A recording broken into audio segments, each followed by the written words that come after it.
जिस तरह के महंगाई की सूरत हाल के उत्ते आपां गलबात की है, मजीद आपां इस मुद्दे के उत्ते गलबात करांगे। मेरे नाल मौजूद ने प्रोग्राम के इस हिस्से दे विच माहिरे मैशत डॉक्टर इकरामुल हक साहब। इकरामुल हक साहब, वेलकम करने अपने प्रोग्राम के विच। और सब तो पहले तो मैं यही सवाल करना चाहांगी कि एक पासे महंगाई भी हैगी है जिन्हें लक तोड़ के रखा होया, दूजे पासे गुरबत भी हैगी है, बेरोजगारी भी हैगी है। आवाम जिहड़ी है वो दो टाइम जिहड़ी रोटी है ना उहदे वास्ते कमाना मुश्किल होया पिया। मगर पंजाब हुकूमत है उहदियां याशियां नहीं मुक्कण दा नां लैंदियां पईयां। 11 अरब रुपये का त्यारा खरीद लिया है। पंजाब हुकूमत वास्ते ये त्यारा खरीदना की बहुत जरूरी सी, कितना क जरूरी सी, या गुरबत बेरोजगारी नूं कंट्रोल करना जरूरी सी? मैं ये तुहाडे कोलों जानना चाहनी।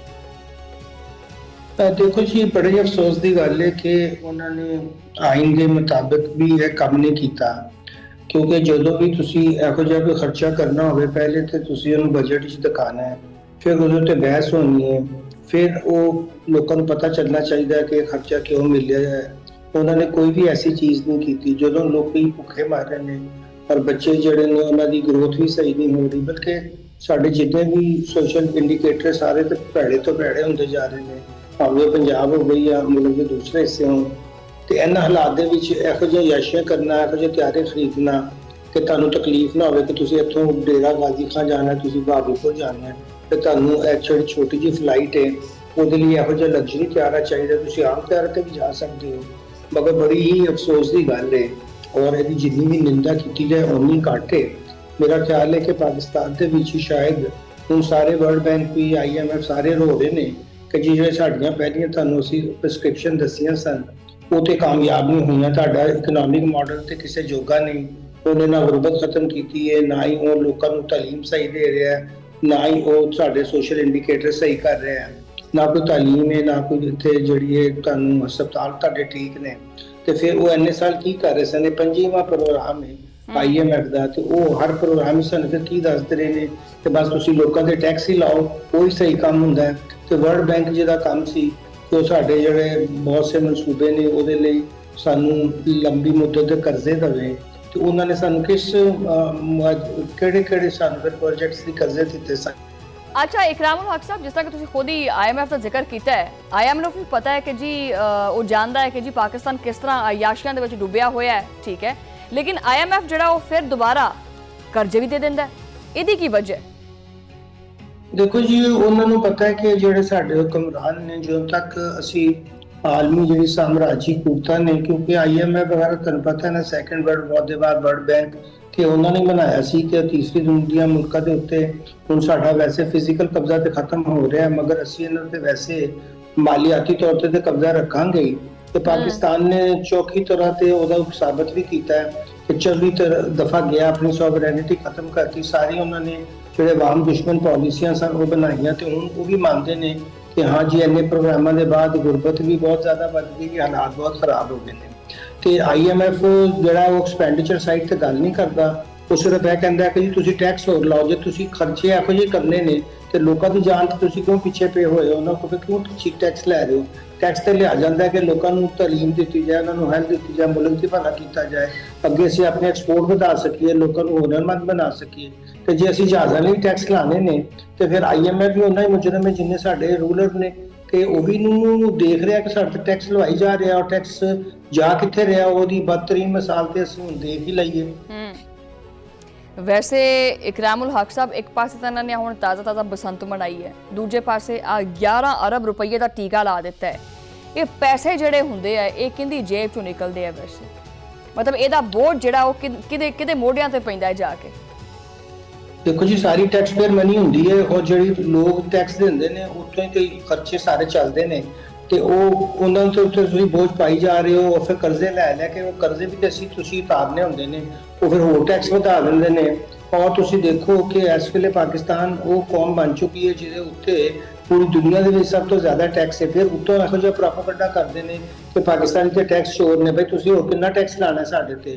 अच्छा, बयानियां भी उन्होंने इहो जिहा बना रखिया है कि इधरों भी कोई भी जिहड़ा साडे सो कॉल्ड दानश्वर ने ਜਾਂ ਮਈਸ਼ਤਦਾਨ ਇਹ ਵੀ ਹਰ ਵੇਲੇ ਆ ਕੇ ਟੀਵੀ ਤੇ ਕਹਿੰਦੇ ਰਹਿੰਦੇ ਨੇ ਕਿ ਪਾਕਿਸਤਾਨ 'ਚ ਟੈਕਸ ਬੜਾ ਘੱਟ ਇਕੱਠਾ ਹੁੰਦਾ ਜੀ, ਪਾਕਿਸਤਾਨ ਦੇ ਲੋਕ ਟੈਕਸ ਨਹੀਂ ਦਿੰਦੇ।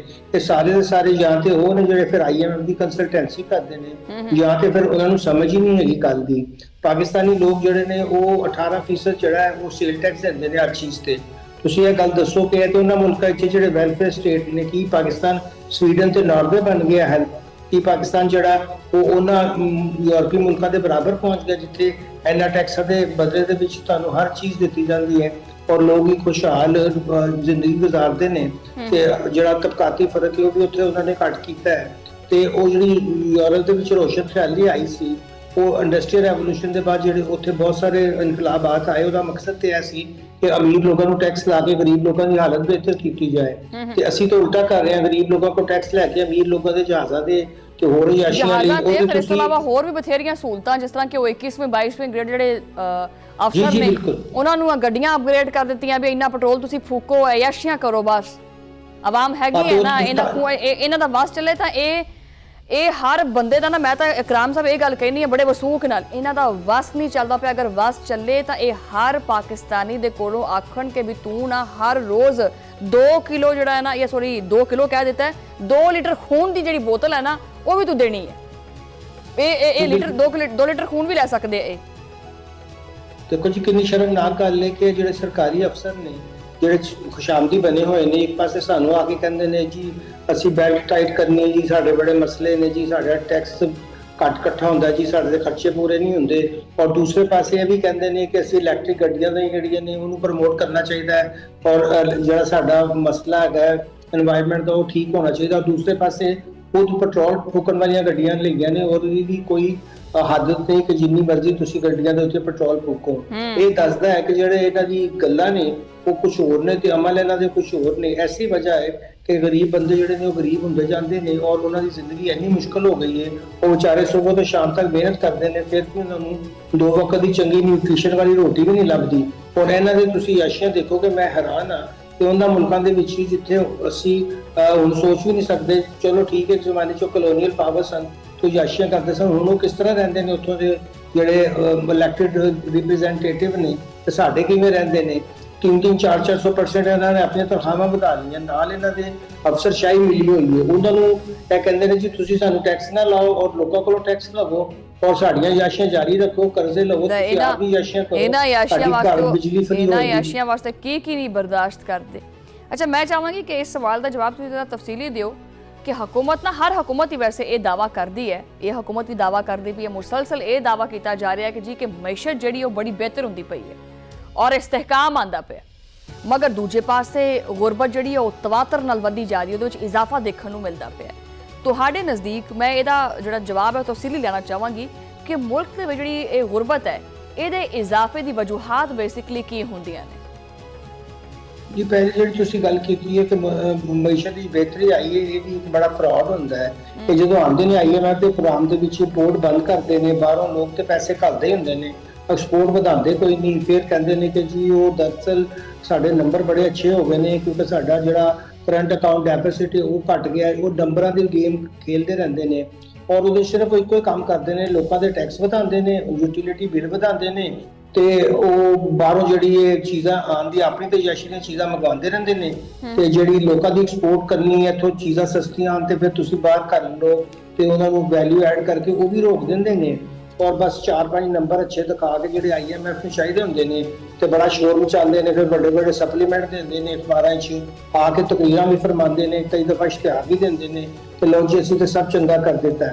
ਹੁਣ ਗੁਰਬਤ ਦੀ ਜਿਹੜੀ ਤੁਸੀਂ ਵਜ੍ਹਾ ਪੁੱਛੀ ਹੈ, ਤਫਸੀਲੀ ਜਵਾਬ ਮੈਂ ਤੁਹਾਨੂੰ ਇੰਝ ਦੇਣਾ ਕਿ ਦੇਖੋ ਜੀ ਸਭ ਤੋਂ ਪਹਿਲੇ ਤੇ ਮਸਲਾ ਹੈਗਾ ਕਿ ਮਹਿੰਗਾਈ ਜਿਹੜੀ ਹੈ ਉਹ ਕਿਉਂ ਹੁੰਦੀ ਹੈ? ਉਹ ਇਸ ਲਈ ਹੁੰਦੀ ਹੈ ਕਿ ਉਹ ਵੀ ਇੱਕ ਟੈਕਸ ਹੀ ਹੁੰਦਾ ਹੈ ਕਿਉਂਕਿ ਉਹ ਬਗੈਰ ਲੈਜਿਸਲੇਸ਼ਨ ਤੇ ਟੈਕਸ ਹੁੰਦਾ ਹੈ, ਜਿਹੜਾ ਉਹ ਪੈਸਾ ਗਰੀਬ ਬੰਦੇ ਦੀ ਜੇਬ 'ਚੋਂ ਨਿਕਲ ਕੇ ਅਮੀਰ ਬੰਦੇ ਦੀ ਜੇਬ ਵਿੱਚ ਆਉਂਦਾ। ਚੀਨੀ ਦੀਆਂ ਕਾਰਖਾਨੇ ਕਿੰਨਾ ਦੇ ਨੇ ਸਾਨੂੰ ਪਤਾ ਹੈ, ਚੀਨੀ ਕਿਵੇਂ ਮਹਿੰਗੀ ਹੋਈ ਹੈ ਤੁਸੀਂ ਦੇਖੋ, ਉਹਦੇ ਤੇ ਉਹਨਾਂ ਦਾ ਕੋਈ ਕੰਟਰੋਲ ਨਹੀਂ ਹੈਗਾ।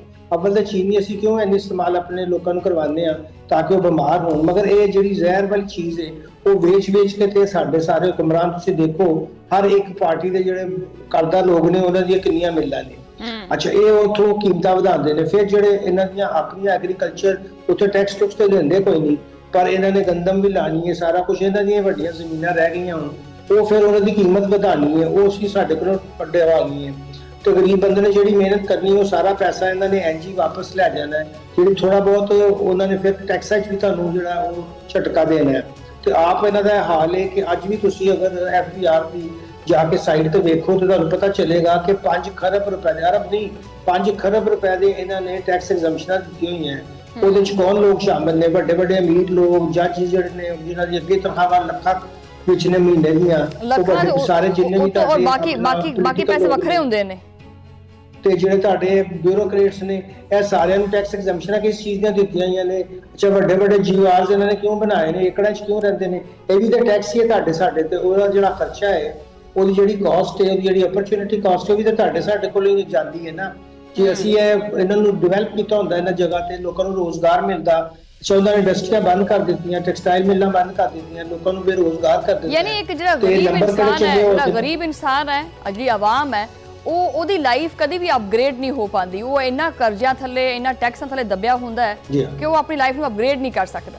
ਅੱਛਾ, ਮੁਲਕ ਦੇ ਵਿੱਚ ਬਸ ਇਹ ਉਹਨਾਂ ਦੀ ਚਾਲ ਹੈ ਕਿ ਇਹ ਬੰਦੇ ਇੰਝ ਹੀ ਰਹਿਣ, ਸਾਡੇ ਲਈ ਮਿਹਨਤ ਕਰਦੇ ਰਹਿਣ ਤੇ ਅਸੀਂ ਚੀਜ਼ਾਂ ਮਹਿੰਗੀਆਂ ਕਰਕੇ ਤੇ ਟੈਕਸ ਲਾ ਕੇ। ਅੱਛਾ, ਔਰ ਦੂਸਰਾ ਇਹ ਵੀ ਹੈ ਕਿ ਇਕਰਾਮੁਲ ਹਕ ਸਾਹਿਬ ਤੋਂ ਇਹ ਵੀ ਹੈ ਕਿ ਇਹ ਬੜਾ ਆਖ ਦਿੱਤਾ ਜਾਂਦਾ ਕਿ ਜੀ ਅਸੀਂ ਰਮਜ਼ਾਨ ਜਿਹੜਾ ਨਾ ਉਹ ਬਾਜ਼ਾਰ ਲਾਏ ਨੇ, ਇੱਥੇ ਆ ਕੇ ਇਫਤਾਰੀ ਕਰਨ, ਫਿਰ ਜੀ ਪੈਸਾ ਵੰਡਿਆ ਜਾ ਰਿਹਾ ਹੈ ਕਿ 10-10 ਹਜ਼ਾਰ ਜਿਹੜਾ ਹੈ ਨਾ ਉਹ ਗਰੀਬਾਂ ਨੂੰ ਦੇਣਾ ਹੈ, ਕਿਸੇ ਨੂੰ 7,000 ਦੇਣਾ ਹੈ, ਕਿਸੇ ਨੂੰ 10,000 ਦੇਣਾ ਹੈ। ਵੈਸੇ ਇਹ ਮੈਂ ਤਾਂ ਪਹਿਲੇ ਵੀ ਇੱਕ ਸਵਾਲ ਕੀਤਾ ਸੀ ਕਿ ਜਿਹੜਾ 10-10 ਹਜ਼ਾਰ ਰੁਪਇਆ ਕੱਢਦੇ ਆ, ਇਹ 7-7 ਹਜ਼ਾਰ ਦਿੰਦੇ ਆ, ਇਹ ਕਿਹਦੀ ਜੇਬ 'ਚੋਂ ਦਿੰਦੇ ਆ? ਤੇ ਇਹ ਜਿਹੜਾ ਅਫਤਾਰੀਆਂ ਕਰਾਉਂਦੇ ਫਿਰਦੇ ਆ, ਇਹ ਕਿਹਦੀ ਜੇਬ 'ਚੋਂ ਅਫਤਾਰੀਆਂ ਹੁੰਦੀਆਂ ਪਈਆਂ ਨੇ? ਇਹ ਸਾਰਾ ਸਾਡੀ ਜੇਬ 'ਚ ਜਾਂਦਾ ਜੀ। ਯਾਨੀ ਅਫਤਾਰੀਆਂ, ਜਿਹੜੀ ਅਫਤਾਰੀ ਹੈ, ਫਿਰ ਅਫਤਾਰੀ ਜਿਹੜੀ ਹੈ ਉਹ ਤਾਂ ਫਿਰ ਪਾਕਿਸਤਾਨ ਦੀ ਆਵਾਮ ਕਰਾਉਂਦੀ ਪਈ ਹੈ। ਤੇ ਇਸ ਅਫਤਾਰੀ ਦੇ ਉੱਤੇ ਫਿਰ ਬਾਜੀ ਇੱਜ਼ਤ ਮਾਂ ਆਪ ਸਾਹਿਬਾ ਮਰੀਮ ਨਵਾਜ਼ ਦਾ ਫਿਰ ਆਪਣਾ ਟੈਗ ਕਿਉਂ ਲਾ ਲੈਂਦੇ? ਇਹ ਵੀ ਤਾਂ ਮੈਨੂੰ ਦੱਸ ਦਿਓ, ਮੇਰਾ ਮਾਈਂਡ ਕਲੀਅਰ ਹੋ ਜਾਏ। ਟੈਗ ਵੀ ਲਾਉਂਦੇ ਨੇ ਔਰ ਵੱਡਾ ਜ਼ੁਲਮ ਇਹ ਕਰਦੇ ਨੇ ਕਿ ਚਾਹੁੰਦੇ ਨਹੀਂ ਕਿ ਲੋਕ ਜਿਹੜੇ ਨੇ ਉਹਨਾਂ ਨੂੰ, ਉਹ ਬਸ ਚਾਹੁੰਦੇ ਨੇ ਕਿ ਇਹ ਭੀਖ ਮੰਗੇ ਹੀ ਰਹਿਣ। ਇਹਨਾਂ ਨੂੰ ਅਸੀਂ ਥੋੜਾ ਬਹੁਤ ਦੇ ਕੇ, ਉਹ ਵੀ ਸਾਡੇ ਪੈਸਿਆਂ ਚੋਂ ਹੀ, ਅਸੀਂ ਆਪਣੀ ਨੰਬਰ ਬਣਾਉਂਦੇ ਰਹੀਏ, ਪਰ ਇਹਨਾਂ ਨੂੰ ਅਸੀਂ ਸਥਾਪਿਤ ਨਾ ਕਰੀਏ ਕਿ ਇਹ ਅੱਗੇ ਆਪਣਾ ਅੱਛਾ ਰੋਜ਼ਗਾਰ, ਹੁਨਰਮੰਦ ਹੋ ਸਕਣ ਤੇ ਗੁਰਬਤ ਵੀ ਰਵੇ, ਤਾਂ ਕਿ ਅਸੀਂ ਬਾਹਰੋਂ ਵਰਲਡ ਬੈਂਕ ਨੂੰ ਗੁਰਬਤ ਦੇ ਨਾਂ ਤੋਂ ਉਹਨਾਂ ਕੋਲ ਵੀ ਫੰਡ ਲੈ ਸਕੀਏ। ਹੋਰ ਮੁਲਕਾਂ ਕੋਲੋਂ ਕਹੀਏ ਜੀ ਸਾਨੂੰ ਡੋਨੇਸ਼ਨ ਦਿਓ, ਅਸੀਂ ਤਾਂ ਬੜੇ ਗਰੀਬ ਆ। ਤੇ ਤੁਸੀਂ ਗਰੀਬ ਹੋ ਤਾਂ ਤੁਹਾਡੇ ਜਿਹੜੇ ਇੱਥੇ ਹੁਕਮਰਾਨ ਨੇ, ਉਹਨਾਂ ਦੀ ਜ਼ਿੰਦਗੀ ਇੰਨੀ ਯਾਸ਼ੀ ਦੀ ਕਿਉਂ ਹੈ? ਇਹ ਯਾਸ਼ੀ ਤੋਂ ਵੀ ਨਹੀਂ ਹੁਣ ਸੋਚ ਸਕਦੇ। ਔਰ ਕਈ ਦਫਾ ਜਦੋਂ ਮੈਂ ਬਾਹਰ ਜਾ ਕੇ ਪੜ੍ਹਾਉਣਾ ਵਾ, ਉਹ ਮੇਰੇ ਕੋਲ ਪੁੱਛਦੇ ਨੇ ਕਿ ਜੀ ਤੁਸੀਂ ਤਾਂ ਸਾਡੇ ਕੋਲ ਕਰਜ਼ੇ ਲੈਣ ਆਉਂਦੇ ਹੋ, ਤੇ ਤੁਹਾਡੇ ਆਪਣੇ ਲੋਕਾਂ ਦੀ ਜਿਹੜੇ ਹੁਕਮਰਾਨ ਨੇ ਉਹਨਾਂ ਦੀ ਜ਼ਿੰਦਗੀ ਤਾਂ ਬੜੀ ਯਾਸ਼ੀ ਵਾਲੀ ਹੈ। ਤੇ ਉਹ ਵੀ ਬੜਾ ਕ੍ਰਿਟੀਕਲ ਹੁੰਦੇ ਨੇ ਕਿ ਕਿਉਂ ਤੁਹਾਨੂੰ ਕਰਜ਼ੇ ਮਿਲਦੇ ਰਹਿੰਦੇ ਨੇ, ਮਗਰ ਜਦੋਂ ਤੱਕ ਪਾਕਿਸਤਾਨ ਜਿਹੜਾ ਹੈ ਉਹਨਾਂ ਦੇ ਝੰਡੇ ਤੇ ਕੰਮ ਕਰਦਾ ਰਹਿੰਦਾ ਤੇ ਕਰਜ਼ੇ ਵੀ ਮਿਲਦੇ ਰਹਿਣਗੇ ਤੇ ਲੋਕਾਂ ਦੀ ਜ਼ਿੰਦਗੀ ਵੀ ਖਰਾਬ ਹੁੰਦੀ ਰਹੇਗੀ। ਅੱਛਾ, ਇਕਰਾਮੁਲ ਹਕ ਸਾਹਿਬ ਇਹ ਵੀ ਦੱਸੋ ਕਿ ਮੁਲਕ ਦੇ ਵਿੱਚ ਪੈਟਰੋਲ, ਬਿਜਲੀ, ਗੈਸ, ਇਹ ਸਾਰਾ ਕੁਝ ਮਹਿੰਗਾ ਹੋ ਗਿਆ, ਟੈਕਸਾਂ ਦੀ ਵੀ ਭਰਮਾਰ ਹੈਗੀ ਹੈ। ਇਹਦੇ ਬਾਵਜੂਦ ਜਿਹੜੀ ਹੈ ਉਹ ਮੌਜੂਦਾ ਹੁਕੂਮਤ ਦੇ ਦੌਰ ਦੇ ਵਿੱਚ ਬਰੂਨੀ ਕਰਜ਼ੇ ਜਿਹੜੇ ਨੇ, ਹੁਣ ਇਹ ਸੁਣਨ ਵਾਲੀ ਗੱਲ ਹੈ, ਬਰੂਨੀ ਕਰਜ਼ੇ 138 ਅਰਬ ਡਾਲਰਸ ਦੀ ਬੁਲੰਦ ਤਰੀਨ ਸਤ੍ਹਾ ਦੇ ਉੱਤੇ ਪਹੁੰਚ ਗਏ। ਇਹਨਾਂ 3 ਸਾਲਾਂ ਦੇ ਵਿੱਚ ਬਰੂਨੀ ਕਰਜ਼ਿਆਂ ਦੇ ਵਿੱਚ ਸੂਦ ਦੀ ਜਿਹੜੀ ਅਦਾਇਗੀ ਹੈ ਉਹਨਾਂ ਦੇ ਵਿੱਚ 84% ਇਜ਼ਾਫਾ ਹੋਇਆ। ਔਰ ਇਹ ਕਹਿੰਦੇ ਆ ਕਿ ਜੀ ਮਈਸ਼ਤ ਬਿਹਤਰ ਹੋਈ ਹੈ। ਅਗਰ ਮਈਸ਼ਤ ਬਿਹਤਰ ਹੁੰਦੀ ਪਈ ਹੈ ਤੇ ਹੁਕੂਮਤ ਇੰਨੇ ਕਰਜ਼ੇ ਲੈਣ ਤੇ ਕਿਉਂ ਮਜਬੂਰ ਹੁੰਦੀ ਪਈ ਹੈ? ਜਿਹੜੀ ਮਈਸ਼ਤ ਬਿਹਤਰ ਹੁੰਦੀ ਪਈ ਹੈ ਉਹ ਸਿਰਫ ਇਹ ਵੇ ਕਿ ਕਰਜ਼ੇ ਲੈ ਕੇ ਆਪਣਾ ਤੁਸੀਂ ਫੋਰਨ ਐਕਸਚੇਂਜ ਰਿਜ਼ਰਵ ਦਿਖਾ ਦਿਓ ਤੇ ਉਹ ਬੜੀ ਗੱਲ ਹੈ। ਹੁਣ ਉਹਨਾਂ ਨੂੰ ਉਹ ਵਜ਼ੀਰ ਖਜ਼ਾਨਾ ਚਾਹੀਦਾ ਹੁੰਦਾ ਹੈ ਜਿਹੜਾ ਕਰਜ਼ੇ ਲੈਣ ਦਾ ਮਾਹਿਰ ਹੋਵੇ। ਉਹਨਾਂ ਨੂੰ ਉਹ ਵਜ਼ੀਰ ਖਜ਼ਾਨਾ ਨਹੀਂ ਚਾਹੀਦਾ ਜਿਹੜਾ ਮੁਲਕ ਦੇ ਵਿੱਚ ਲੋਕਾਂ ਲਈ ਨਾਲ ਮਿਲਾ ਕੇ ਰੋਜ਼ਗਾਰ ਪੈਦਾ ਕਰਕੇ ਤਰੱਕੀ ਦੇ ਮੌਕੇ ਪੈਦਾ ਕਰੇ। ਤੁਸੀਂ ਵੇਖੋ ਕਈ ਸਾਲਾਂ ਤੋਂ ਅਸੀਂ ਇੱਕ ਬੈਂਕਰ ਨੂੰ ਕਿਉਂ ਵਜ਼ੀਰ ਖਜ਼ਾਨਾ ਬਣਾਉਂਦੇ ਹਾਂ, ਉਹਦੀ ਇੱਕ ਬੜੀ ਵਜ੍ਹਾ ਹੈ ਕਿਉਂਕਿ ਕਰਜ਼ੇ ਲੈਣ ਦੇ ਮਾਹਿਰ ਤੇ ਸਿਰਫ ਤੁਹਾਨੂੰ ਪਤਾ ਨਾ ਬੈਂਕਰ ਹੀ ਹੁੰਦੇ ਨੇ। ਇਹਦਾ ਮਤਲਬ ਹੈ ਕਿ ਰਿਆਸਤ ਜਿਹੜੀ ਹੈ ਉਹ ਸਮਝ ਚੁੱਕੀ ਹੈ ਔਰ ਜਿਹੜੇ ਉੱਤੇ ਲੋਕ ਸਮਝ ਚੁੱਕੇ ਨੇ ਕਿ ਅਗਰ ਅਸੀਂ ਕਰਜ਼ੇ ਲੈਣੇ ਨੇ ਤੇ ਸਾਨੂੰ ਬੈਂਕਰ ਚਾਹੀਦਾ ਹੈ। ਬੈਂਕਰ ਜਾ ਕੇ ਸਾਡੇ ਲਈ ਕਰਜ਼ੇ ਲੈਂਦਾ ਰਹੇਗਾ, ਅਸੀਂ ਯਾਸ਼ੀਆਂ ਕਰਦੇ ਰਹਾਂਗੇ ਤੇ ਲੋਕਾਂ ਦਾ ਖੂਨ ਚੂਸਦੇ ਰਹਾਂਗੇ। ਤੁਸੀਂ ਬਿਲਕੁਲ ਸਹੀ ਕਿਹਾ ਹੈ। ਤੇ ਹੁਣ ਬਸ ਉਹੀ ਹਾਲਾਤ ਆ ਗਏ ਨੇ ਕਿ ਤੁਹਾਨੂੰ ਸਾਨੂੰ ਅਗਲਾ ਹੁਕਮ ਇਹੀ ਦੇਣਗੇ ਕਿ ਯਾਰ ਸਾਡੀ ਤੇ ਇੰਨੀਆਂ ਨਾਲ ਵੀ ਪੂਰੀ ਨਹੀਂ ਪੈ ਰਹੀ, ਤੁਸੀਂ ਇੰਝ ਕਰੋ ਕਿ ਰੋਜ਼ ਲੰਘਦੇ ਹੋਇਆ ਆਪਣਾ ਥੋੜਾ ਬਲੱਡ ਵੀ ਸਾਨੂੰ ਦੇ ਜਾਇਆ ਤਾਂ ਕਿ ਅਸੀਂ ਉੱਤੇ ਵੀ ਯਾਸ਼ੀ ਕਰੀਏ। ਹਾਂ, ਰੋਜ਼ ਜਾਂਦੇ ਹੋਏ ਨਾ ਸਾਨੂੰ 2 ਲੀਟਰ ਜਿਹੜਾ ਤੁਹਾਡਾ ਖੂਨ ਹੈ ਨਾ ਇਹ ਵੀ ਚਾਹੀਦਾ। ਕੀ ਬੰਦਾ ਕਰੇ ਵੈਸੇ। ਬਹਰਹਾਲ ਇੱਕ ਸਟੇਟ ਬੈਂਕ ਦੇ ਮੁਤਾਬਿਕ ਜਿਹੜਾ ਨਾ ਉਹ ਰਵਾ ਮਾਲੀ ਸਾਲ ਦੇ ਪਹਿਲੇ 7 ਮਾਹ ਦੇ ਦੌਰਾਨ ਜਿਹੜਾ ਨਾ ਉਹ ਬਰਾਮਦਾਤ ਦੇ ਵਿੱਚ 17% ਕਮੀ ਆਈ ਹੈ। ਐਕਸਪੋਰਟਸ ਜਿਹੜੀਆਂ ਨੇ ਉਹ 7 ਅਰਬ 28 ਕਰੋੜ ਡਾਲਰ ਤੱਕ ਮਹਿਦੂਦ ਰਹੀਆਂ। ਬਰਾਮਦਾਤ ਦੇ ਵਿੱਚ ਇੰਨੀ ਵੱਡੀ ਜਿਹੜੀ ਕਮੀ ਹੈ ਇਹਦੀ ਵਜ੍ਹਾ ਤੁਸੀਂ ਕੀ ਦੇਖਦੇ ਪਏ? ਦੇਖੋ ਜੀ, ਉਹਨਾਂ ਨੇ ਟੈਕਸ ਲਾ ਕੇ ਤੇ ਬਿਜਲੀ ਮਹਿੰਗੀ ਕਰ ਕਰਕੇ ਜਿੰਨੀਆਂ ਸੰਤਾਂ ਸਨ ਉਹਨਾਂ ਦਾ ਬੇੜਾ ਗਰਕ ਕਰਤਾ। ਉਹਨਾਂ ਤੇ ਲੋਕਾਂ ਨੂੰ ਸੰਤਾਂ ਬੰਦ ਕਰਨੀਆਂ ਪਈਆਂ ਨੇ, ਉਹ ਬੇਰੁਜ਼ਗਾਰੀ ਵਧੀ ਹੈ। ਬਜਾਏ ਕਿ ਨਵੀਂ ਇਨਵੈਸਟਮੈਂਟ ਹੁੰਦੀ, ਤੁਸੀਂ ਜਿਹੜਾ ਉਹਨਾਂ ਦਾ ਵੀ ਬੁਰਾ ਹਾਲ ਕਰ ਦਿੱਤਾ। ਪਾਕਿਸਤਾਨ ਵਿੱਚ ਤੁਸੀਂ ਦੇਖੋ, ਇਸ ਵੇਲੇ ਸਾਡੇ ਜਿਹੜਾ ਵੀ ਇਰਦ ਗਿਰਦ ਮੁਲਕ ਨੇ ਉਹਦੇ 'ਚ ਤਿੰਨ ਚੀਜ਼ਾਂ ਦਾ ਤੁਸੀਂ ਮੁਕਾਬਲਾ ਕਰ ਲਓ। ਅਗਰ ਅਸੀਂ ਸਾਡੀ ਸਭ ਤੋਂ ਮਹਿੰਗੀ ਗੈਸ ਬਿਜਲੀ ਹੈ, ਉਹਦੇ ਬਾਅਦ ਜਿਹੜਾ ਇੰਟਰਸਟ ਰੇਟ ਹੁੰਦਾ, ਜਿਹੜਾ ਲੋਕ ਪੈਸੇ ਲੈ ਕੇ ਬੈਂਕਾਂ ਕੋਲੋਂ ਆਪਣੀ ਐਕਸਪੈਂਸ਼ਨ ਕਰਦੇ ਨੇ, ਉਹ ਵੀ ਸਾਡਾ ਸਭ ਤੋਂ ਮਹਿੰਗਾ ਹੈ। ਉਹਦੇ ਬਾਅਦ ਟੈਕਸ ਜਿਹੜੇ ਨੇ ਉਹ ਤੇ ਅਸੀਂ ਹੁਣ ਮੈਂ ਤੁਹਾਨੂੰ ਦੱਸਾਂ, ਸਾਡਾ ਟੈਕਸ ਤੇ ਮੇਰਾ ਖਾਸ ਸਬਜੈਕਟ ਹੈ, ਤੁਹਾਨੂੰ ਪਤਾ ਹੈ। ਟੈਕਸ ਤੇ ਅਸੀਂ ਹੁਣ ਇਸ ਵੇਲੇ ਦੁਨੀਆ ਦੇ ਸਭ ਤੋਂ, ਮੈਂ ਦੇਖ ਰਿਹਾ ਕਿ ਜਿਹੜੇ ਸਭ ਤੋਂ ਜ਼ਿਆਦਾ ਮੁਲਕਾਂ 'ਚ ਟੈਕਸ ਹੁੰਦਾ ਸੀ, ਜਿਹਨੂੰ ਅਸੀਂ ਸਕੈਂਡੀਨੇਵੀਅਨ ਮੁਲਕ ਕਹਿੰਦੇ ਹਾਂ, ਜਿਹਦੇ ਵਿੱਚ ਸਵੀਡਨ, ਨਾਰਵੇ, ਫਿਨਲੈਂਡ ਉਹਦੇ ਸਾਰੇ ਸ਼ਾਮਿਲ ਨੇ, ਅਸੀਂ ਉੱਥੋਂ ਵੀ ਜ਼ਿਆਦਾ ਟੈਕਸ ਲਾਤਾ ਹੈ। ਉਹ ਹੁਣ ਸਾਡਾ ਟੈਕਸ ਤੇ ਇੰਨਾ ਹੋ ਗਿਆ ਹੈ ਕਿ ਤੁਸੀਂ ਸਮਝੋ ਕਿ ਜਿਹੜਾ ਮਿਲ ਵਾਲਾ ਬੰਦਾ ਵੀ ਹੈ, ਉਹ ਅਗਰ 100 ਰੁਪਏ ਜਿਹੜਾ ਸਾਫ ਸੁਥਰਾ ਕੰਮ ਕਰ ਰਿਹਾ, ਇਹਨਾਂ ਵਾਂਗ ਚੋਰ ਚਕਾਰੀ ਨਹੀਂ ਕਰ ਰਿਹਾ ਜਾਂ ਉਹਦਾ ਕੋਈ ਪੋਲੀਟੀਕਲ ਮਕਸਦ ਨਹੀਂ ਹੈਗਾ, ਉਹ ਸਾਰਾ ਕਮਾ ਕੇ ਉਹ ਪੱਲਿਓਂ ਕਿੱਥੋਂ ਦੇਗਾ? ਉਹ ਕਹਿੰਦਾ ਜੀ ਮੈਂ ਬੰਦ ਕਰਕੇ, ਜ਼ਾਹਿਰ ਹੈ ਕਿ ਉਹ ਕੋਈ ਬੰਦਾ ਵੀ ਆਪਣੇ ਪੱਲਿਓਂ ਤੇ ਪੈਸਾ ਨਹੀਂ ਲਾਏਗਾ ਨਾ, ਕਿੰਨੀ ਦੇਰ ਲਾਏਗਾ? ਉਹ ਸਾਰੇ ਬਰਬਾਦ ਹੋ ਗਏ ਨੇ। ਉਹਨਾਂ ਚੋਂ ਜਿਹੜੇ ਚੰਗੇ ਮੋਟੀਆਂ ਪਾਰਟੀਆਂ ਸਨ, ਉਹਨਾਂ ਨੇ ਜਾ ਕੇ ਹੋਰ ਜਗ੍ਹਾ ਤੇ ਇਨਵੈਸਟਮੈਂਟ ਕਰ ਲਈ ਹੈ। ਉਹਨਾਂ ਨੂੰ ਅਗਰ ਉਹ ਜਾਂਦੇ ਨੇ ਕੋਰੀਆ ਚਲੇ ਜਾਣ, ਉਹ ਵੀਅਤਨਾਮ, ਉਹ ਸਾਰੇ ਕਹਿ ਰਹੇ ਨੇ ਵੀ ਸਾਡੇ ਕੋਲ ਆਓ, ਅਸੀਂ ਤੁਹਾਨੂੰ 20 ਸਾਲ ਦੀ ਟੈਕਸ ਐਗਜ਼ੈਂਪਸ਼ਨ ਦਾਂਗੇ, ਹਰ ਚੀਜ਼ ਵੀ ਸਸਤੀ ਹੈ, ਇੱਥੇ ਤੁਹਾਨੂੰ ਬਿਹਤਰੀਨ ਲੇਬਰ ਵੀ ਮਿਲੇਗੀ। ਉਹ ਹੁਣ ਸਾਰੇ ਲੋਕ ਇੱਥੋਂ ਪਾਕਿਸਤਾਨ ਤੋਂ ਸੋਚ ਰਹੇ ਨੇ ਕਿ ਅਸੀਂ ਉੱਥੇ ਜਾ ਕੇ ਮਿੱਲਾਂ ਲਾਉਂਦੇ ਹਾਂ ਤੇ ਇੱਥੇ ਅਸੀਂ ਕਿਉਂ ਕੰਮ ਕਰੀਏ। ਤੇ ਅਸੀਂ ਤੇ ਇਹ ਕੰਮ ਫੜਿਆ ਹੋਇਆ ਕਿ ਅਸੀਂ ਜਿਹੜੇ ਸਾਡੇ ਪਹਿਲੇ ਲੋਕ ਕੰਮ ਕਰ ਰਹੇ ਸਨ ਉਹਨਾਂ ਨੂੰ ਵੀ ਭਜਾ ਰਹੇ ਹਾਂ, ਤੇ ਜਿਹੜੇ ਨਵੇਂ ਕਿੱਥੋਂ ਆਣੇ ਨੇ, ਤੇ ਨਾਲ ਸਾਰਾ ਦਿਨ ਪ੍ਰੋਪੇਗੈਂਡਾ ਕਰਦੇ ਰਹਿੰਦੇ ਆ ਕਿ ਜੀ ਅਸੀਂ ਹੁਣ ਮਿਨਰਲਸ ਵੇਚ ਦਿਆਂਗੇ, ਅਸੀਂ ਹੁਣ ਇਹ ਕਰ ਦਿਆਂਗੇ, ਉੱਥੋਂ ਸਾਨੂੰ ਕਿੰਨੇ $100 ਅਰਬ ਆ ਜਾਣਗੇ। ਇਹ ਸਭ ਜਿਹੜਾ ਧੋਖਾ ਹੈ, ਜਿਹੜੀ ਮੁਲਕ ਆਪਣੀ ਪੈਦਾਵਾਰ ਦੇ ਵਿੱਚ ਆਪਣੇ ਲੋਕਾਂ ਨੂੰ ਸ਼ਾਮਲ ਕਰਕੇ ਇੰਡਸਟਰੀਲਾਈਜੇਸ਼ਨ ਨਹੀਂ ਕਰਦੀ, ਉਹ ਕਦੀ ਵੀ ਮਾਸ਼ਰਾ ਅੱਗੇ ਨਹੀਂ ਜਾਂਦਾ। ਉੱਥੋਂ ਹੀ ਫਿਰ ਜਿਹੜੇ ਬੱਚੇ ਹੁੰਦੇ ਨੇ, ਉਹਨਾਂ ਜਿਹੜੇ ਦੇਖੋ ਔਰ ਟੈਕਸਟਾਈਲ ਦੇ ਵਿੱਚੋਂ ਹੀ ਫਿਰ ਉਹ ਬੱਚਿਆਂ ਨੂੰ ਸਕੂਲ ਵਗੈਰਾ ਜਾਂਦੇ ਨੇ, ਉੱਥੋਂ ਫਿਰ ਉਹ IT ਵੱਲ ਜਾਂਦੇ ਨੇ, ਉਹਨਾਂ ਦੀ ਜ਼ਿੰਦਗੀ ਖੁਸ਼ਹਾਲ ਹੋਏਗੀ, ਉਹਨਾਂ ਨੂੰ 4 ਪੈਸੇ ਮਿਲਣਗੇ, ਉਹ ਸਕੂਨ ਦੇ ਨਾਲ ਆਪਣੇ ਬੱਚਿਆਂ ਨੂੰ ਪੜ੍ਹਾ ਸਕਣਗੇ ਨਾ। ਤੇ ਕਿੱਥੋਂ ਆਣਗੇ? ਅਮੀਰਾਂ ਦੇ ਬੱਚੇ ਤੇ ਜਾਂ ਤੇ ਪੜ੍ਹਦੇ ਨਹੀਂ, ਜੇ ਪੜ੍ਹਦੇ ਵੀ ਨੇ ਤੇ ਫਿਰ ਉਹਨਾਂ ਨੂੰ ਕੰਮ ਕਰਨ ਦੀ ਤਾਂ ਕੋਈ ਆਸ ਨਹੀਂ ਹੁੰਦੀ। ਜੇ ਉਹਨਾਂ ਨੂੰ ਬੈਠੇ ਬੈਠੇ ਪੈਸਾ ਆ ਰਿਹਾ ਹੈ, ਖਾਸ ਤੌਰ ਤੇ ਬਿਊਰੋਕਰੇਟ ਦੇ ਬੱਚੇ ਜਿਹੜੇ ਨੇ, ਉਹ ਕਿਉਂ ਅੱਗੇ ਜਾ ਕੇ, ਉਹ ਇੱਥੇ ਰਹਿੰਦੇ ਵੀ ਨਹੀਂ, ਬਾਹਰ ਉਹਨਾਂ ਨੂੰ ਦਾਖਲੇ ਮਿਲ ਜਾਂਦੇ ਨੇ, ਉੱਥੋਂ ਦੀ ਨੈਸ਼ਨੈਲਿਟੀ ਲੈ ਲੈਂਦੇ ਨੇ, ਤੇ ਅੰਮੀ ਔਰ ਅੱਬਾ ਵੀ ਫਿਰ ਰਿਟਾਇਰ ਹੋ ਕੇ ਉੱਥੇ ਹੀ ਪਹੁੰਚ ਜਾਂਦੇ ਨੇ। ਤੇ ਪੋਲੀਟੀਸ਼ੀਅਨ ਦੇ ਵੀ ਬਾਹਰ ਸਾਰੀਆਂ ਪ੍ਰਾਪਰਟੀਆਂ ਬਣਾਈਆਂ ਹੋਈਆਂ ਨੇ। ਪਾਕਿਸਤਾਨ ਨੂੰ ਸਿਰਫ ਉਹਨਾਂ ਨੇ ਲੁੱਟ ਮਾਰ ਦਾ ਇੱਕ ਖਾਣਾ ਹੈ, ਪਾਕਿਸਤਾਨ ਨੂੰ ਸਿਰਫ ਖਾਣਾ ਹੈ। ਪਾਕਿਸਤਾਨ ਨੂੰ ਇੱਕ ਹੁੰਦਾ ਖਾਣਾ। ਵੈਸੇ ਇਕਰਾਮੁਲ ਸਾਹਿਬ, ਸਾਡੇ ਪੰਜਾਬੀ ਚ ਕਹਿੰਦੇ ਆ ਚੂੰਡਣਾ, ਠੀਕ ਹੈ ਨਾ, ਛੂੰਡਣਾ ਇਹਨੇ ਆਵਾਮ। ਅੱਛਾ, ਇਹ ਜਿਹੜੀ ਤੁਸੀਂ ਟੈਕਸ ਦੀ ਗੱਲ ਕੀਤੀ ਹੈ ਨਾ, ਵੈਸੇ ਇਹਦੇ ਵਿੱਚ ਮੈਂ ਤੁਹਾਡੀ ਗੱਲ ਤੋਂ ਇੱਕ ਚੀਜ਼ ਨਿਕਲੀ ਹੈ ਬਾਹਰ ਕਿ ਜਿਹੜਾ ਡਿਸਟ੍ਰੀਬਿਊਸ਼ਨ ਆਫ ਮਨੀ ਹੈ ਨਾ ਪਾਕਿਸਤਾਨ ਦੇ ਵਿੱਚ, ਉਹ ਨਹੀਂ ਹੈਗਾ। ਯਾਨੀ ਪੈਸਾ ਸਰਕੂਲੇਟ ਨਹੀਂ ਕਰਦਾ ਪਿਆ, ਠੀਕ ਹੈ, ਮਖਸੂਸ ਲੋਕਾਂ ਦੇ ਵਿੱਚ ਗਰਦਿਸ਼ ਕਰਦਾ ਪਿਆ, ਮਖਸੂਸ ਲੋਕਾਂ ਦੇ ਵਿੱਚ ਸਰਕੂਲੇਟ ਕਰਦਾ ਪਿਆ। ਇਸ ਵਾਸਤੇ ਅਮੀਰ ਤਰ ਔਰ ਗਰੀਬ ਤਰ। ਉਤੋਂ ਦੂਜਾ ਇਹ ਮਾਮਲਾ ਹੈ ਕਿ ਵੀ ਉਹ ਜਿਹੜਾ ਡੋਨਲਡ ਟਰੰਪ ਹੈ, ਉਹ ਸਾਡੇ ਨਾਲ ਜਿਹੜਾ ਨਾ ਉਹ ਇਹ ਕੰਮ ਕੀਤੀ ਜਾਂਦਾ ਹੈ ਕਿ ਉਹ ਸੱਜੀ ਵਿਖਾ ਕੇ ਤੇ ਖੱਬੀਆਂ ਮਾਰੀ ਜਾਂਦਾ। ਇੱਕ ਪਾਸੇ ਉਹਨੇ ਭਾਰਤ ਤੇ ਪਹਿਲੇ ਬੜਾ ਕੁ ਟੈਰਿਫ ਲਾ ਦਿੱਤਾ, ਹੁਣ ਭਾਰਤ ਦੇ ਨਾਲ ਉਹਦੀਆਂ ਜੱਫੀਆਂ ਪੈਂਦੀਆਂ ਪਈਆਂ। ਗੁਜ਼ਸ਼ਤਾ ਮਾਹ ਜਿਹੜਾ ਉਹ ਭਾਰਤ ਦਾ 27 ਮੁਲਕਾਂ ਦੇ ਨਾਲ ਤਾਰੀਖੀ ਤਜਾਰਤੀ ਮੁਆਹਦਾ ਹੋਇਆ, ਜਿਹਨੂੰ ਕਿ ਮਦਰ ਆਫ ਆਲ ਡੀਲਸ ਕਰਾ ਦਿੱਤਾ ਗਿਆ।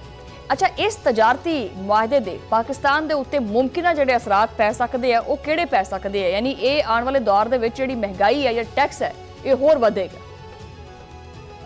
ਦੇਖੋ ਜੀ, ਸਭ ਤੋਂ ਪਹਿਲੇ ਗੱਲ ਹੈ ਕਿ ਸਾਡੀ ਵੈਸੇ ਇੰਡਸਟਰੀ ਕੰਪੈਟੀਟਿਵ ਨਹੀਂ ਸੀ, ਕੋਟੇ ਬਾਹਰੋਂ ਖਤਮ ਹੋ ਗਏ ਨੇ। ਉੱਤੋਂ ਟਰੰਪ ਸਾਹਿਬ ਨੇ ਜਿਹੜੀ ਹਰਕਤਾਂ ਕੀਤੀਆਂ, ਤੁਸੀਂ ਸਹੀ ਕਹੀਆਂ, ਉਹਦਾ ਆਪਣਾ ਨੈਸ਼ਨਲ ਇੰਟਰਸਟ ਹੈ, ਉਹਦਾ ਆਪਣੇ ਬਿਜ਼ਨਸ ਇੰਟਰਸਟ ਨੇ। ਸਾਡੇ ਲੋਕ ਜਿਹੜੇ ਨੇ ਉਹਦੇ ਕੋਲ ਸ਼ਾਂਤੀ ਬਣ ਕੇ ਸਮਝ ਰਹੇ ਨੇ ਕਿ ਸਾਨੂੰ ਬਹੁਤ ਕੁਝ ਦੇ ਦੇਗਾ, ਤੁਹਾਨੂੰ ਕੁਝ ਵੀ ਨਹੀਂ ਦੇਗਾ। ਉਹਨੇ ਤੁਹਾਨੂੰ ਜਿਹੜਾ ਉਲਟਾ ਜੰਗਾਂ 'ਚ ਕਿਹਾ ਆ ਕਿ ਸਾਡੇ ਨਾਲ ਉੱਥੇ ਹਿਫਾਜ਼ਤ ਕਰੋ, ਇਹ ਕਰੋ, ਉਹ ਕਰੋ। ਤੇ ਅਸੀਂ ਖੁਦ ਹੀ ਬੜੇ ਬੇਵਕੂਫ ਨਹੀਂ ਹੈਗੇ। ਦਰਅਸਲ ਸਾਡੇ ਜਿਹੜੇ ਹੁਕਮਰਾਨ ਨੇ, ਉਹ ਚਾਹੁੰਦੇ ਨੇ ਕਿ ਉਹਨਾਂ ਦੇ ਨਾਲ ਦੋਸਤੀਆਂ ਕਰਕੇ ਉਹ ਆਪਣੀ ਤੇ ਉੱਥੇ ਬਾਹਰ ਦੌਲਤਾਂ ਮਹਿਫੂਜ਼ ਰੱਖਣ ਔਰ ਉੱਥੇ ਆਪਣੀ ਲੁੱਟਮਾਰ ਜਾਰੀ ਰੱਖਣ, ਉਹਨਾਂ ਨੂੰ ਕੁਛ ਨਾ ਪੁੱਛਿਆ ਜਾਏ। ਜੇ ਉਹਨਾਂ ਦੀ ਹੁਕੂਮਤ ਉੱਤੇ ਸਵਾਲ ਵੀ ਕੀਤੇ ਜਾਣ ਲੈਜੀਟੀਮੇਸੀ ਦੇ, ਤੇ ਉਹਨਾਂ ਨੂੰ ਪਤਾ ਪਿੱਛੇ ਅਮਰੀਕਾ ਕਹੇਗਾ ਨਹੀਂ ਵੀ ਨਹੀਂ, ਸਾਨੂੰ ਇਹ ਬੰਦਾ ਠੀਕ ਲੱਗਦਾ, ਇਹਦੀਆਂ ਤਾਰੀਫਾਂ ਜਿਹੜੀਆਂ ਨੇ ਉਹ ਕਰਾਂਗੇ ਅਸੀਂ। ਤੇ ਉਹ ਉਹਨਾਂ ਨੇ ਆਪਣੇ ਲਈ ਮਕਸਦ ਲਈ ਕਰ ਰਹੇ ਨੇ, ਆਪਣੇ ਜ਼ਾਤੀ ਫਾਇਦੇ ਲਈ ਕਰ ਰਹੇ ਨੇ। ਤੇ ਜਿਹੜਾ ਇਹ ਸਟੇਟ ਦੇ ਨਾਲ ਸਾਨੂੰ ਨੁਕਸਾਨ ਹੋਏਗਾ, ਉਹ ਇਹ ਹੋਏਗਾ ਕਿ ਜਦੋਂ ਅਸੀਂ ਅੱਗੇ ਹੀ ਇੰਡੀਆ ਨਾਲ, ਅਸੀਂ ਬੰਗਲਾਦੇਸ਼ ਦੇ ਨਾਲ ਅਸੀਂ ਕੰਪੀਟ ਹੀ ਨਹੀਂ ਕਰ ਪਾ ਰਹੇ, ਤੇ ਸਾਡੀ ਮੁਸ਼ਕਲ ਹੋਰ ਵੱਧ ਜਾਏਗੀ। ਜਦੋਂ ਸਾਡੀਆਂ ਤੁਸੀਂ ਦੇਖੋ ਨਾ, ਇਹ ਜਦੋਂ ਸਾਨੂੰ ਬੜਾ ਚਾਅ ਚੜਿਆ ਸੀ ਕਿ ਸਾਡਾ ਟੈਰਿਫ ਘੱਟ ਹੈ ਤੇ ਇੰਡੀਆ ਦਾ ਜ਼ਿਆਦਾ ਹੈ, ਉਹਨਾਂ ਦੀ ਐਕਸਪੋਰਟ ਵਧੀ ਹੈ, ਸਾਡੀ ਇੰਪੋਰਟ ਘਟੀ ਹੈ। ਤੇ ਹੁਣ ਜੇ ਉਹਨਾਂ ਨੂੰ ਟੈਰਿਫ ਵੀ ਘੱਟ ਜਾਏਗਾ ਤੇ ਫਿਰ ਤੇ ਸਾਡਾ ਕੋਈ ਮੁਕਾਬਲਾ ਹੀ ਮੁਕਾਬਲਾ ਹੀ ਰਹੇਗਾ, ਨਹੀਂ ਅਸੀਂ ਤਾਂ ਹੈਗਾ। ਬਸ ਯਾਨੀ ਇੱਕ ਦੁਨੀਆ ਕੋਟਾ ਦੇ ਜਾਂਦੀ ਹੈ ਗਾਂ ਨੂੰ, ਅਸੀਂ ਪਿਛਾਂਹ ਨੂੰ ਜਾਂਦੇ ਹਾਂ। ਜੀ ਬਿਲਕੁਲ।